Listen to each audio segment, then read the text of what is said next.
Welcome everybody, my name is Marcus Stone, and in this video you will learn how you can easily add team members for your site in Site123.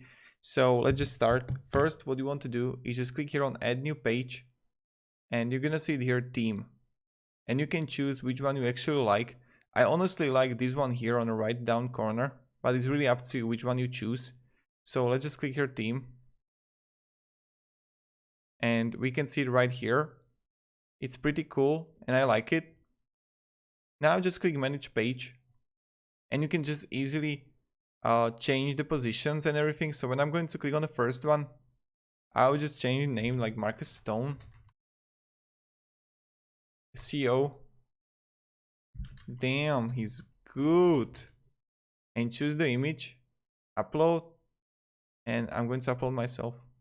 And now just add the description here, long one, about something about myself. I love yoga and I'm productive. Save and close. So, and when I'm going to close it, we can see it myself here, and this is how you can add the theme page. So yeah, thank you everybody, have a great day and see ya. Goodbye.